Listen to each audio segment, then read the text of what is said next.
ಓಂ ಹೃತ್ಪುಂಡರೀಕಾಂತರಸನ್ನಿವಿಷ್ಟಂ ಸ್ವತೇಜಸಾ ವ್ಯಾಪ್ತನ ಭೋವಕಾಶಂ ಅತೀಂದ್ರಿಯಂ ಸೂಕ್ಷ್ಮಮನಂತಮಾದ್ಯಂ ಧ್ಯಾಯೇತ್ ಪರಾನಂದಮಯಂ ಮಹೇಶಂ. ಓಂ ತತ್ಪುರುಷಾಯ ವಿದ್ಮಹೇ ಮಹಾದೇವಾಯ ಧೀಮಹಿ ತನ್ನೋ ರುದ್ರಃ ಪ್ರಚೋದಯಾತ್. ಶ್ರೀ ಗುರುಭ್ಯೋ ನಮಃ. ಹರಿ ಓಂ. ಆತ್ಮೀಯ ಪ್ರಿಯ ಪ್ರೇಕ್ಷಕ ಮಿತ್ರರೇ, ನಿಮ್ಮೆಲ್ಲರ ಜೀವನ ಸುಖಕರ, ಸಮೃದ್ಧಿಕರ, ಲಾಭಕರವಾಗಿರಲಿ ಅಂತ ನನ್ನ ಆರಾಧ್ಯ ದೇವಿ ಹೊರನಾಡು ಅನ್ನಪೂರ್ಣೇಶ್ವರಿಯ ಪಾದಗಳಿಗೆ ನಮಸ್ಕರಿಸ್ತಾ, ಪ್ರಿಯ ಪ್ರೇಕ್ಷಕ ಮಿತ್ರರೇ, ಮಿಥುನ ರಾಶಿ ಆಗಸ್ಟ್ ತಿಂಗಳ ಮಾಸ ಭವಿಷ್ಯ ಹೇಗಿದೆ ಅನ್ನುವಂಥದ್ದನ್ನ ಈ ವಿಡಿಯೋలో ನೋಡೋಣ. ಶನಿ ಪರಮಾತ್ಮ ತನ್ನ ವಕ್ರತ್ವವನ್ನು ಪ್ರಾರಂಭ ಮಾಡಿದ್ದಾರೆ. ಹೋದ ತಿಂಗಳು 26ನೇ ತಾರೀಕಿಗೆ ಪ್ರಾರಂಭ ಮಾಡಿದ್ದಾರೆ. ಅಲ್ಲಿಗೆ ಆಗಸ್ಟ್ ತಿಂಗಳಲ್ಲಿ ಶನಿ ವಕ್ರಿಯನ್ನ ಪಡೆದು ತಮ್ಮ ಸ್ವಕ್ಷೇತ್ರದ ಕಡೆಗೆ ಮುಖವನ್ನ ಮಾಡಿದ್ದಾರೆ. ಅಂದ್ರೆ ಇಷ್ಟು ದಿನ ಮಿಥುನ ರಾಶಿಯವರಿಗೆ ದಶಮ ಸ್ಥಾನದಲ್ಲಿ ಇದ್ದಂತ ಶನಿ ಈಗ ಭಾಗ್ಯ ಸ್ಥಾನದಲ್ಲಿದ್ದಾರೆ ಅಂತ ತಾತ್ಕಾಲಿಕವಾಗಿ ಕನ್ಸಿಡರ್ ಮಾಡಬೇಕು. ಅಲ್ಲಿಗೆ 9th house lord is in 9th house ಅಂದ್ಕೊಂಡ್ರೆ ತಪ್ಪೇನಿಲ್ಲ. ಅವಾಗ ಭಾಗ್ಯ ಸ್ಥಾನದಲ್ಲಿ ಭಾಗ್ಯ ಇದ್ರೆ ಎಷ್ಟು ಭಾಗ್ಯಗಳು ಉತ್ಪತ್ತಿ ಆಗುತ್ತೆ ಗೊತ್ತಾ. ಮಿಥುನ ರಾಶಿಯವರಿಗೆ ಅತ್ಯಂತ ಶುಭ ಮಾಸ ಆಗಸ್ಟ್ ತಿಂಗಳು, ಅತ್ಯಂತ ಶುಭ ಮಾಸ. ನೋಡಿ, ಮಿಥುನ ರಾಶಿಯವರು ಆಗಸ್ಟ್ ತಿಂಗಳಲ್ಲಿ ಉದ್ಯೋಗದಲ್ಲಿ ಬಲಿಷ್ಠವಾದ ಸ್ಥಾನವನ್ನ ಪಡ್ಕೋತೀರ. ಜೊತೆಗೆ ವಾಹನನೋ ಅಥವಾ ಭೂಮಿನೋ ಮನೇನೋ ಏನಾದ್ರೂ ಒಂದು ಬಂಗಾರನೋ ಇದನ್ನ ಖರೀದಿ ಮಾಡ್ತೀರಾ. ಮಿಥುನ ರಾಶಿಯವರು ಆಗಸ್ಟ್ ತಿಂಗಳಲ್ಲಿ ಏನಾದ್ರೂ ಒಂದು ಅದ್ಭುತವಾದಂತಹ ಒಂದು ವಸ್ತುವನ್ನ ಮನೆಗೆ ತರ್ತೀರಾ. ಅದು ಯಾವುದೋ ರೂಪದಲ್ಲಿ ಇರ್ಬೋದು, ಅಥವಾ ಒಂದು ಮದುವೆಯಾಗಿ ಹೆಣ್ಣು ಬರೋದಾಗ್ಬೋದು, ಒಂದು ಸಂತಾನ ಆಗೋದಾಗ್ಬೋದು, ಪ್ರೆಗ್ನೆನ್ಸಿ ಕನ್ಫರ್ಮ್ ಆಗೋದಾಗ್ಬೋದು, ಏನೋ ಒಂದು ಶುಭ ಅನ್ನುವಂಥ ಸಂಕೇತ ಅನ್ನೋದು ಪ್ರಾಪ್ತಿ ಆಗುತ್ತೆ. ಎಸ್ಪೆಷಲಿ ಶನಿ ಬಂದು ನಿಮಗೆ ತುಂಬಾ ಪಾಸಿಟಿವ್ ಆಗಿರ್ತಕ್ಕಂಥ ಗ್ರಹ ಆಗಿ ಹೊರಹೊಮ್ಮುತ್ತಾರೆ. ಅದು ನಿಮಗೆ ಮೇಜರ್ ಪ್ಲಸ್ ಪಾಯಿಂಟ್ ಅನ್ನ ಕೊಡುತ್ತೆ. ಯಾವುದೇ ಶನಿಕಾಟ ನಿಮ್ಗಿಲ್ಲ, ಭಯಪಡೋ ಅವಶ್ಯಕತೆ ಇಲ್ಲ. ಮಿಥುನ ರಾಶಿಯವರಿಗೆ ಯಾವುದೂ ಇಲ್ಲ. 7.5 ಇಲ್ಲ, ಜನ್ಮ ಶನಿ ಇಲ್ಲ, ಪ್ರಾರಂಭ ಶನಿ ಇಲ್ಲ, ಅಂತ್ಯ ಶನಿ ಇಲ್ಲ, ಪಂಚಮ ಶನಿ ಇಲ್ಲ, ಅರ್ಧಾಷ್ಟಮ ಇಲ್ಲ, ಅಷ್ಟಮ ಇಲ್ಲ, ಕಂಟಕ ಇಲ್ಲ. ಯಾವ ಶನಿ ಸಂಬಂಧಪಟ್ಟಂತ ನೆಗೆಟಿವಿಟಿನೂ ಮಿಥುನ ರಾಶಿಯವರಿಗೆ ಇಲ್ಲ. ಮೇಲಾಗಿ ಗುರುಬಲ ನೋಡಿ, ಗುರುವಿನ ಅನುಗ್ರಹನೂ ಹೇಗಿದೆ ಅಂತಂದ್ರೆ ಅವರು 2ನೇ ಮನೇಲಿ ಕೂತಿದ್ದಾರೆ.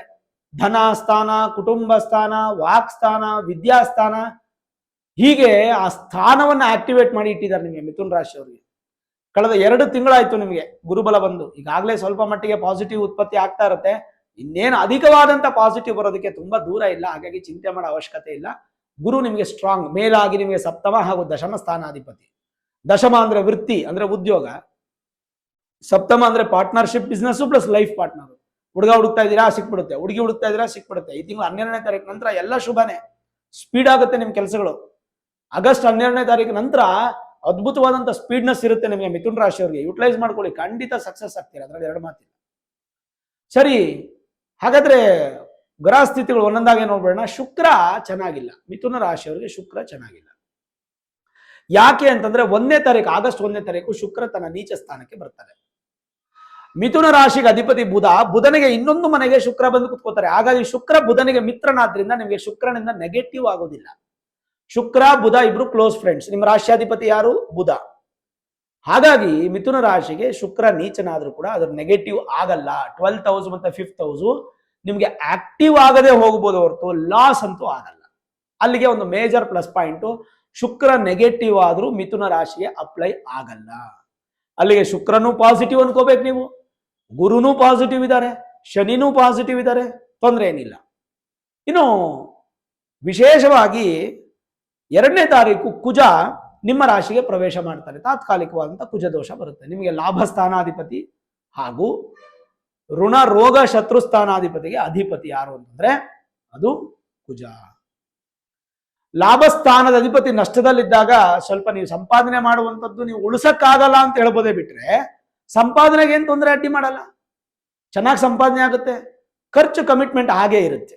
ಅದು ಬಿಟ್ರೆ ಬೇರೆ ಏನು ದೊಡ್ಡ ಸಮಸ್ಯೆಗಳು ಕಾಣ್ಲಿಕ್ಕಿಲ್ಲ.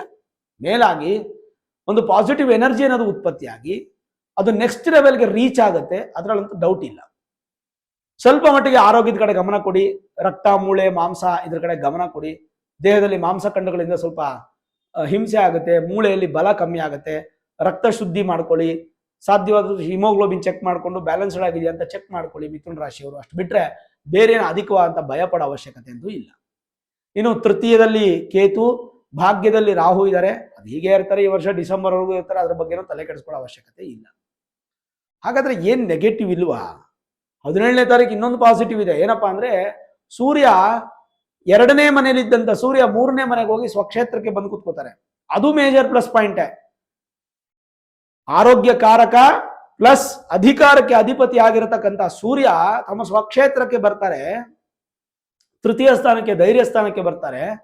ಒಂದು ಕಡೆ ಗುರು ಉಚ್ಚ ಸ್ಥಾನ ಆದ್ರೆ, ಇನ್ನೊಂದು ಕಡೆ ನಿಮಗೆ ಸೂರ್ಯ ಸ್ವಕ್ಷೇತ್ರದ ಫಲ. ಮಿಥುನ್ ರಾಶಿಯವರಿಗೆ ಅಧಿಕವಾದಂತ ಲಾಭ. ಅಧಿಕಸ್ಯ ಅಧಿಕಂ ಫಲಂ ಅನ್ನುವಂಥದ್ದಕ್ಕೆ ಮಿಥುನ್ ರಾಶಿಯವರಿಗೆ ಈ ತಿಂಗಳು ಅದ್ಭುತವಾದಂತ ಸಾಕ್ಷಿ. ಏನೇ ಆದ್ರೂ 12ನೇ ತಾರೀಕು ನಂತರ ಮಾಡಿ, ಅದ್ರ ಒಳಗೆ ಬೇಡ, ಅದಂತೂ ಕ್ಲಿಯರ್ ಆಗಿ ಹೇಳಬಲ್ಲೆ. ಇನ್ನು ಬುಧ, ನಿಮ್ಮ ರಾಶ್ಯಾಧಿಪತಿ ಬುಧ 5ನೇ ತಾರೀಕು ನಿಮಗೆ 2ನೇ ಮನೆಗೆ ಬಂದು ಕೂತ್ಕೋತಾರೆ ಸಮಬಲಕ್ಕೆ. 22ನೇ ತಾರೀಕು 3ನೇ ಮನೆಗೆ ಬಂದು ಬುಧಾದಿತ್ಯ ಯೋಗವಾಗಿ ಅವರು ಮಿತ್ರ ಸ್ಥಾನಕ್ಕೆ ಬಂದು, ರಾಶ್ಯಾಧಿಪತಿನೂ ಪಾಸಿಟಿವ್. ರಾಶ್ಯಾಧಿಪತಿ ದೇಹ ಬಲ ಮಾಡ್ತಾರೆ, ಮತ್ತೆ ಚತುರ್ಥಾಧಿಪತಿ ಸುಖವನ್ನ ಕೊಡ್ತಾರೆ, ಹಾಗೆ ತೃತೀಯಾಧಿಪತಿ ಒಳ್ಳೆ ಧೈರ್ಯವನ್ನ ಕೊಟ್ಟು ಅಧಿಕಾರವನ್ನು ಕೊಡ್ತಾರೆ. ಮತ್ತೆ ಪಂಚಮ ಮತ್ತು ವ್ಯಯಸ್ಥಾನಾಧಿಪತಿ ಶುಕ್ರ ನೀಚನಾಗಿದ್ರು ನಿಮಗ್ ಪಾಸಿಟಿವ್ ಆಗ್ತಾರೆ. ಷಷ್ಠ ಸ್ಥಾನಾಧಿಪತಿ ಹಾಗೂ ಲಾಭಸ್ಥಾನಾಧಿಪತಿ ಕುಜ ವ್ಯಯದಲ್ಲಿದ್ರು ಕೂಡ ನಿಮಗೆ ಲಾಭವನ್ನ ಕೊಟ್ಟು ಅದನ್ನ ಕೈಯಲ್ಲಿ ಇಳದೇ ಇದ್ದಂಗೆ ನಿಮಗೆ ಖರ್ಚು ಮಾಡಿಸ್ತಾರೆ. ಹಾಗೆ ಸಪ್ತಮ ಮತ್ತು ದಶಮ ಸ್ಥಾನಾಧಿಪತಿ ಗುರು ನಿಮಗೆ ಉಚ್ಚ ಸ್ಥಾನದಲ್ಲಿದ್ದಾರೆ. ಹಾಗೆ ಅಷ್ಟಮ ಮತ್ತು ಭಾಗ್ಯಸ್ಥಾನಾಧಿಪತಿ ಭಾಗ್ಯದಲ್ಲಿದ್ದು ಅಂದ್ರೆ ವಕ್ರಿಯಾಗಿ ಭಾಗ್ಯದ ಕಡೆಗೆ ಮುಖ ಮಾಡಿರೋದ್ರಿಂದ ಶನಿ ನಿಮಗೆ ಚೆನ್ನಾಗಿದ್ದಾರೆ. ಹೇಳಿ ಯಾವ ಗ್ರಹ ನಿಮಗೆ ನೆಗೆಟಿವ್ ಇದೆ? ಹಾಗಾದ್ರೆ ಇರೋದು ಒಂದೇ ಶುಕ್ರ ನೆಗೆಟಿವ್, ಅದು ಕೂಡ ನಿಮಗೆ ಪಾಸಿಟಿವ್ ಅಲ್ವಾ? ಹಾಗಾಗಿ ಚಿಂತೆ ಮಾಡೋ ಅವಶ್ಯಕತೆ ಅಂತೂ ಖಂಡಿತ ಇಲ್ಲ. ಜನರಲೈಸ್ ಆಗಿ ಏನಿದೆ ನೋಡೋಣ. ಮಿಥುನ್ ರಾಶಿಯವರು ಈ ತಿಂಗಳು ಯಾವುದು ಪರಿಹಾರ ಇಲ್ಲ, ಏನು ಪರಿಹಾರ ಮಾಡ್ಕೊಳ್ಳೋ ಅವಶ್ಯಕತೆ ಇಲ್ಲ. ಈ ವರ್ಷ ನಮಗೆ ಆಷಾಢ ಮಾಸ 12ನೇ ತಿಂಗಳು ಆಗಸ್ಟ್ ಮುಗಿಯುತ್ತೆ. ಅದಾದ್ಮೇಲೆ ಶ್ರಾವಣ ಶುರುವಾಗುತ್ತೆ. 12ನೇ ತಾರೀಕೆ ಜ್ಯೋತಿರ್ಭೀಮೇಶ್ವರ ವ್ರತ, 16ನೇ ತಾರೀಕು ನಾಗ ಚತುರ್ಥಿ, 17ನೇ ತಾರೀಕು ನಾಗಪಂಚಮಿ. ವರಮಹಾಲಕ್ಷ್ಮಿ ಹಬ್ಬ 21ನೇ ತಾರೀಕಿದೆ, ತುಂಬಾ ವಿಶೇಷ. ವರಮಹಾಲಕ್ಷ್ಮಿ ಹಬ್ಬ 21ನೇ ತಾರೀಕು ಆಗಸ್ಟ್ ಇದೆ. ಹಾಗೆ ಯಾರ್ಯಾರಿಗೆ ಕುಜ ಚೆನ್ನಾಗಿಲ್ವೋ, ನಿಮ್ಮ ಮೂಲ ಜಾತಕದಲ್ಲಿ ಕುಜ ಬಲಹೀನನಾಗಿದ್ದಾನ ಅಂತವ್ರಿಗೆ ಅಂಗಾರಕ ಜಯಂತಿ ಬರ್ತಾ ಇದೆ. 25ನೇ ತಾರೀಕು ಅಂಗಾರಕ ಜಯಂತಿ ಆಗಸ್ಟ್. ಅವತ್ತು ಸುಬ್ರಹ್ಮಣ್ಯನ ದರ್ಶನ ಮಾಡಿ, ಸುಬ್ರಹ್ಮಣ್ಯನ ಆರಾಧನೆ ಮಾಡಿ, ತುಂಬಾ ಒಳ್ಳೇದು. ಜೊತೆಗೆ ಮಂಗಳ ಗೌರಿ ವ್ರತ ಈ ವ್ರತ ಅಂತ ಆಷಾಢ ಮಾಸದಲ್ಲ ಮುಗಿದ್ಮೇಲೆ ಎಲ್ಲ ಶುರುವಾಗುತ್ತೆ. ಆಷಾಢ ಮಾಸದ ಅಮಾವಾಸ್ಯೆಯಿಂದನೇ ಎಲ್ಲ ಶುರುವಾಗ್ಬಿಡುತ್ತೆ, ಪ್ರತಿಯೊಂದು ಶುರುವಾಗ್ಬಿಡುತ್ತೆ. ಹಾಗಾಗಿ ಹಬ್ಬಗಳ ಮಾಸ, ಹೆಣ್ಣು ಮಕ್ಕಳಿಗೆ ಸಡಗರ ಸಂಭ್ರಮ, ಎಂಜಾಯ್ ಮಾಡಿ. ಯಾಕೆಂದ್ರೆ ಹೆಣ್ಣು ಮಕ್ಕಳಿಗಿಂತ ಯಾರು ಹಬ್ಬಗಳನ್ನ ಎಂಜಾಯ್ ಮಾಡೋರು ಯಾರು ಇಲ್ಲ, ಅಷ್ಟು ಪ್ರೀತಿ ಭಕ್ತಿ ಶ್ರದ್ಧೆಯಿಂದ ಮಾಡ್ತಾರೆ. ಜನರಲೈಸ್ ಆಗಿ ನೋಡೋಣ ಹೇಗಿದೆ ಅನ್ನುವಂಥದ್ದು. ಲಾಭದಾಯಕವಾಗಿದ್ದು, ಹಿರಿಯರ ಆಶೀರ್ವಾದ, ಹಿರಿಯರ ಮಾರ್ಗದರ್ಶಕ ನಿಮಗೆ ತುಂಬಾ ಒಳ್ಳೆಯದು. ಅವರ ಸೂಚನೆಯಿಂದ ನಡೀರಿ, ಅದನ್ನ ವಿಜಯ ಪ್ರಾಪ್ತಿ. ದ್ವಿಚಕ್ರ ವಾಹನ, ಚತುಶ್ಚಕ್ರ ವಾಹನದಲ್ಲಿ ಸ್ವಲ್ಪ ಪ್ರಯಾಣದ ಕಡೆ ಗಮನ ಇರಲಿ, ಅದು ತುಂಬಾ ಇಂಪಾರ್ಟೆಂಟ್. ನಾನು ಪ್ರಾರಂಭದಲ್ಲಿ ಹೇಳಿದೆ ಈ ತಿಂಗಳು ವಾಹನ ಯೋಗ ಇದೆ ಅಂತೆ, ಬಟ್ ವಾಹನ ಖರೀದಿ ಮಾಡೋದು ಆದಷ್ಟು ಸ್ವಲ್ಪ ಸ್ಕಿಪ್ ಮಾಡಿ, ಈ ಒಂದು ತಿಂಗಳಲ್ಲಿ ಬೇಡ ಅಂತಾನೆ ಹೇಳ್ತೀನಿ. ಯಾಕಂದ್ರೆ ಶುಕ್ರ ನೀಚನಾಗಿರೋದ್ರಿಂದ ನೆಕ್ಸ್ಟ್ ಮಂತ್ಗೆ ಅದನ್ನು ಶಿಫ್ಟ್ ಮಾಡ್ಕೊಳ್ಳೋದು ಒಳ್ಳೆಯದು. ಅಕಸ್ಮಾತ್ ನಿಮ್ಮ ಜನ್ಮ ಜಾತಕದಲ್ಲಿ ಶುಕ್ರ ಚೆನ್ನಾಗಿದ್ರೆ ತಗೊಳ್ಬಹುದು. ಪರಂಪರೆ ಆಸ್ತಿಯಲ್ಲಿ ಸ್ವಲ್ಪ ಕಿರಿಕಿರಿಗಳು ಉಂಟಾದ್ರೂ ಕೂಡ ಸರಿ ಹೋಗುತ್ತೆ. ಸಹೋದರರಿಂದ ಸ್ವಲ್ಪ ಮಟ್ಟಿಗೆ ಭಿನ್ನಾಭಿಪ್ರಾಯಗಳು ಬರುತ್ತೆ, ಅದೆಲ್ಲ ಬ್ಯಾಲೆನ್ಸ್ ಆಗುತ್ತೆ. 3ನೇ ವ್ಯಕ್ತಿಗಳ ಜೊತೆ ಹೆಚ್ಚು ಸಂಬಂಧ ಇಟ್ಕೋಬೇಡಿ, ಖರ್ಚು ಜಾಸ್ತಿ ಮಾಡಕ್ ಹೋಗ್ಬೇಡಿ, ಜಾಗ್ರತೆಯಿಂದ ಇರ್ತಕ್ಕಂಥ ಒಳ್ಳೆಯದು. ಕೆಟ್ಟ ಚಟುವಟಿಕೆಗಳಿಗೆ ಹೋಗ್ಬೇಡಿ, ಮನಸ್ಸು ಜಾಸ್ತಿ ಆಗುತ್ತೆ ಕೆಟ್ಟ ಕೆಲಸಗಳು ಮಾಡೋಣ ಅಂತ. ಇನ್ನು ಹಣದ ವಿಚಾರದಲ್ಲಿ ಬಹಳ ಎಚ್ಚರವಾಗಿದ್ದು, 1 ರೂಪಾಯಿನೂ ನೋಡಿ ಖರ್ಚು ಮಾಡಿ. ನಿಮಗೆ ನಿಮ್ಮ ಫ್ಯಾಮಿಲಿಗೆ ಹೆಚ್ಚು ಖರ್ಚು ಮಾಡ್ಕೊಳ್ಳಿ, ದಾನ ಮಾಡಿ ಬೇಕಾದ್ರೆ, ಅದು ತುಂಬಾ ಇಂಪಾರ್ಟೆಂಟು. ಮೋಸ ಹೋಗುವ ಸಾಧ್ಯತೆ ಇರುತ್ತೆ, ಹಣದ ವಿಚಾರದಲ್ಲಿ ಎಚ್ಚರ ವಹಿಸ್ತಕ್ಕಂಥದ್ದು ಒಳ್ಳೆಯದು. ಸರಿಯಾದ ಸಮಯದಲ್ಲಿ ನೀವು ಬುದ್ಧಿಯನ್ನು ಉಪಯೋಗಿಸ್ಕೊಂಡು ಬ್ಯಾಲೆನ್ಸ್ ಮಾಡೋದು ಉತ್ತಮ. ಮನೆ ಕಟ್ಟುವಂತ ಕೆಲಸಗಳು ಈ ತಿಂಗಳು ತುಂಬಾ ಚೆನ್ನಾಗಿರುತ್ತೆ. ಹೊಸದಾಗಿ ಬೋರ್ ಆಗ್ತೀರಾ ಅಥವಾ ಭೂಮಿ ಪೂಜೆ ಮಾಡ್ತೀರಾ, ಒಳ್ಳೆಯದು. ಪೂರ್ಣ ಹಂತಕ್ಕೆ ಬರೋದಕ್ಕೆ ಎಲ್ಲಾ ತರದ ಪಾಸಿಟಿವ್ಸ್ ಇದೆ. ವಿದ್ಯಾರ್ಥಿಗಳಿಗೆ ಹೆಚ್ಚಿನ ಅಭಿವೃದ್ಧಿ ಮಾಸದಲ್ಲಿದೆ. ಜೀವನದ ಬದಲಾವಣೆಗಳ ಸಾಧ್ಯತೆ ಈ ಮಾಸದಲ್ಲಿ ಮಿಥುನ್ ರಾಶಿಯವರಿಗೆ ಕಾಣ್ತಾ ಇದೆ. ಉತ್ಸಾಹಪೂರ್ಣವಾದಂಥ ಮಾಸ ಇದು. ದೇವಾಲಯ ದರ್ಶನಗಳು, ಮನಸ್ಸಿಗೆ ನೆಮ್ಮದಿ, ಹಣಕಾಸಿನ ವ್ಯವಹಾರದಲ್ಲಿ ಬ್ಯಾಲೆನ್ಸ್ಡ್ ಆಗಿರ್ತೀರಾ. ಪಿತ್ರಾರ್ಜಿತ ಆಸ್ತಿ ಕೈ ಸೇರುವಂತ ಸಾಧ್ಯತೆಗಳು ಚೆನ್ನಾಗಿದೆ. ಮಿತ್ರರಿಂದ ಸಹಾಯವನ್ನು ಪಡ್ಕೋತೀರಾ. ರೈತರಿಗೆ ಕೃಷಿ ಚಟುವಟಿಕೆಗಳಲ್ಲಿ ತುಂಬಾ ಉತ್ತಮ ಲಾಭ ಇದೆ. ಗಣ್ಯರ ಭೇಟಿಯನ್ನು ಮಾಡ್ತೀರಾ, ದೊಡ್ಡ ಅಧಿಕಾರಿಗಳನ್ನ ಭೇಟಿ ಮಾಡ್ತೀರಾ. ದೊಡ್ಡ ಸಮಸ್ಯೆಗಳನ್ನು ಕೂಡ ನೀವು ದೂರ ಮಾಡ್ಕೋತೀರಾ. ವಿವಾಹ ವಿಚಾರವಾಗಿ ಅತ್ಯಂತ ಜಯತ್ವ, ಅತ್ಯಂತ ಶುಭಪ್ರದ ಅಂತ ಹೇಳ್ಬೋದು. ಅದೇ ಅಲ್ಲ, ಶುಭ ಕಾರ್ಯಕ್ಕೆ ಸಂಬಂಧಪಟ್ಟಂತದ್ದು ಕೂಡ ಸಕ್ಸಸ್ ಇದೆ. ಕುಟುಂಬ ಸಮೇತ ಪ್ರಯಾಣ ಮಾಡ್ಕೋತೀರಾ, ಶುಭದಾಯಕ. ಅದ್ರ ಬಗ್ಗೆ ಆಲೋಚನೆನೂ ಮಾಡ್ತೀರಾ, ಮನಸ್ಸಿಗೆ ಅಧಿಕವಾದ ಸಂತೋಷ. ಕ್ರೀಡೆಗಳಲ್ಲಿ ಹೆಚ್ಚಿನ ಆಸಕ್ತಿ ಇರುತ್ತೆ. ಬಂಗಾರ ಖರೀದಿಸುವಂತ ಮನಸ್ಸು ಕೂಡ ನಿಮ್ಮದಾಗುತ್ತೆ, ಖರೀದಿ ಮಾಡ್ತೀರಾ ಶ್ರಾವಣ ಮಾಸದಲ್ಲಿ. ಸ್ಪೋರ್ಟ್ಸ್ ಅಲ್ಲಿ ಇರುವಂತವ್ರು, ಅಥ್ಲೆಟ್ ಅಥವಾ ಯಾವುದೇ ಸ್ಪೋರ್ಟ್ಸ್ ಅಲ್ಲಿ ಇರತಕ್ಕಂಥವ್ರಿಗೆ ತುಂಬಾ ಚೆನ್ನಾಗಿರುತ್ತೆ. ಸಂಗೀತ, ವಾದ್ಯ, ನಾಟ್ಯ, ನೃತ್ಯ, ಕಲೆ, ಬರವಣಿಗೆ, ಆರ್ಟಿಸ್ಟು, ಈ ತರದವ್ರಿಗೆಲ್ಲ ತುಂಬಾ ಚೆನ್ನಾಗಿರುತ್ತೆ. ಜೊತೆಗೆ ದೀರ್ಘಕಾಲದ ಸಮಸ್ಯೆಗಳಿಗೆ ಈ ತಿಂಗಳು ಪರಿಹಾರ ಹುಡ್ಕೋತೀರಾ. ಸ್ಥಾನಪಲ್ಲಟ ಆಗುವಂತ ಸಾಧ್ಯತೆ ಇರುತ್ತೆ. ಹೊಸ ಮನೆಗೆ, ಬಾಡಿಗೆ ಮನೆಗೋ, ಲೀಸ್ ಮನೆಗೋ ಅಥವಾ ಸ್ವಂತ ಮನೆಗೆ ಹೋಗೋ ಸಾಧ್ಯತೆ, ಅಥವಾ ಅದಕ್ಕೆ ಬೇಕಾದ ತಯಾರಿಗಳು ಮಾಡ್ಕೊಳ್ಳೋ ಸಾಧ್ಯತೆ. ಸ್ಥಿರಾಸ್ತಿ ಖರೀದಿಸುವ ಬಗ್ಗೆ ಆಲೋಚನೆ ಅದಾಗದೇ ನಿಮ್ಮ ಹತ್ರ ಬರುತ್ತೆ. ಬಂದಿದ್ದನ್ನ ಬಿಟ್ಕೊಳಕ್ ಹೋಗ್ಬೇಡಿ, ಕಷ್ಟ ಆದ್ರೂ ಪ್ರಯತ್ನ ಪಟ್ಬಿಡಿ. ಮುಂದಿನ ಜೀವನದ ಬಗ್ಗೆ ಮಹತ್ವಪೂರ್ಣ ನಿರ್ಧಾರಗಳು, ಆಲೋಚನೆಗಳನ್ನ ಮಾಡ್ತೀರಾ. ಜೊತೆಗೆ ಉದ್ಯೋಗದ ವಿಚಾರವಾಗಿ ಶುಭ ಸಂಕೇತ, ಯಾಕಂದ್ರೆ ಕರ್ಮಕಾರಕ ನಿಮಗೆ ತುಂಬಾ ಚೆನ್ನಾಗಿದ್ದಾನೆ. ಶನಿ ಕರ್ಮ ಸ್ಥಾನಾಧಿಪತಿ ಗುರು, ಅವರು ಚೆನ್ನಾಗಿದ್ದಾರೆ. ಹಾಗಾಗಿ ಉದ್ಯೋಗದಲ್ಲಿ ತೊಂದರೆ ಇಲ್ಲ. ವ್ಯಾಪಾರದಲ್ಲೂ ಕೂಡ ಅದ್ಭುತ ಇರುತ್ತೆ. ಸ್ಥಾನಾಧಿಪತಿ ಆಗಿರ್ತಕ್ಕಂಥ ಗುರುನು ಚೆನ್ನಾಗಿದ್ದಾರೆ. ಜೊತೆಗೆ ವ್ಯಾಪಾರ ಕಾರಕ ಬುಧನ ಕೂಡ ನಿಮಗೆ 5ನೇ ತಾರೀಕು ಸಮಬಲಕ್ಕೆ ಬಂದ್ರೆ 22ನೇ ತಾರೀಕು ಮಿತ್ರನ ಮನೆಗೆ ಬಂದು ಬುಧಾದಿತ್ಯ ಯೋಗ ಆಗೋದ್ರಿಂದ ವ್ಯಾಪಾರದಲ್ಲೂ ಕೂಡ ಅಭಿವೃದ್ಧಿಯನ್ನು ಕಾಣಬಹುದು. ವಿದ್ಯಾರ್ಥಿಗಳು ಚೆನ್ನಾಗಿರುತ್ತೆ. ಚೈತನ್ಯ ಶಕ್ತಿ ವೃದ್ಧಿ ಆಗುತ್ತೆ. ಸ್ವಲ್ಪ ಧನ ಖರ್ಚು ಮಾಡೋದು, ಅಂದ್ರೆ ಧನ ಅಂದ್ರೆ ದುಡ್ಡನ್ನ ಖರ್ಚು ಮಾಡೋದು ಮಾತ್ರ ಜಾಸ್ತಿ ಆಗ್ತೀರಾ. ಸ್ವಲ್ಪ ಕಂಜೂಸ್ ಆಗಿ ಮಿಥುನ ರಾಶಿಯವರು. ಸುಮ್ಮನೆ ವೃಥಾ ತಿರುಗಾಟ ಮಾಡಬೇಡಿ. ನಿರೀಕ್ಷೆ ಮಾಡುವಂತ ಕೆಲಸಗಳೆಲ್ಲ ಕೈಗೆಟುಕುತ್ತೆ, ಅದರಿಂದ ಸಕ್ಸಸ್ ಆಗುತ್ತೆ. ಹೋಟೆಲ್ ಉದ್ಯಮ, ಹೋಟೆಲ್ ನಡೆಸ್ತಾ ಇರ್ತಕ್ಕಂಥವ್ರು, ಅನ್ನವನ್ನ ಮಾರಿ ಹಣವನ್ನು ಸಂಪಾದನೆ ಮಾಡಿ ಕುಟುಂಬ ನಡೆಸ್ತಾ ಇರ್ತಕ್ಕಂಥವ್ರಿಗೆ ಚೆನ್ನಾಗಿರುತ್ತೆ.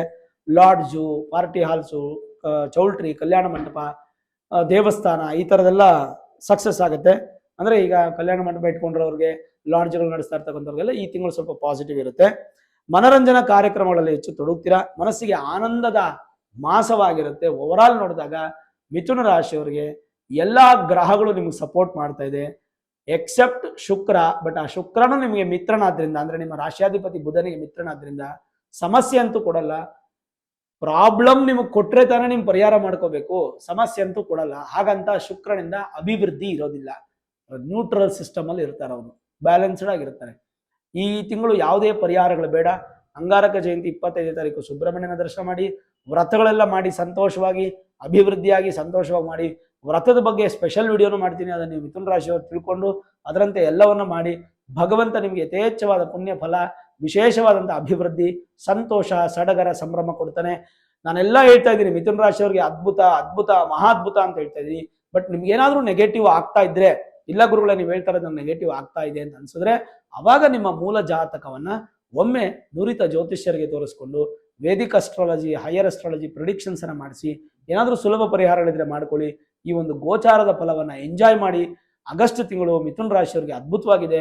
ಖಂಡಿತ ಯುಟಿಲೈಸ್ ಮಾಡ್ಕೊಳ್ಳಿ. ಭಗವಂತ ನಿಮಗೆ ಒಳ್ಳೇದು ಮಾಡ್ತಾನೆ. ಈ ವಿಡಿಯೋ ಇಷ್ಟ ಆಗಿದ್ರೆ ಲೈಕ್ ಮಾಡಿ, ಶೇರ್ ಮಾಡಿ, ಮುಖ್ಯವಾಗಿ ನಮ್ಮ ಚಾನಲ್ಗೆ ಸಬ್ಸ್ಕ್ರೈಬ್ ಮಾಡಿ, ಬೆಲ್ ಐಕಾನ್ ಅನ್ನು ಪ್ರೆಸ್ ಮಾಡಿ. ಪ್ರತಿನಿತ್ಯ ನಾನು ಪೂಜೆ ಮಾಡುವಂತಹ ನನ್ನ ಆರಾಧ್ಯ ದೇವಿ ಹೊರನಾಡು ಅನ್ನಪೂರ್ಣೇಶ್ವರಿಯ ಆಶೀರ್ವಾದ, ಅನುಗ್ರಹ ಸದಾಕಾಲ ಮತ್ತೊಮ್ಮೆ ನಿಮ್ಗೆ ಸಿಗಲಿ ಅಂತ ಪ್ರಾರ್ಥನೆ ಮಾಡ್ತಾ, ಸರ್ವೇ ಜನಾಃ ಸುಖಿನೋ ಭವಂತು, ಸಮಸ್ತ ಸನ್ಮಂಗಳ ನಿಭವಂತು.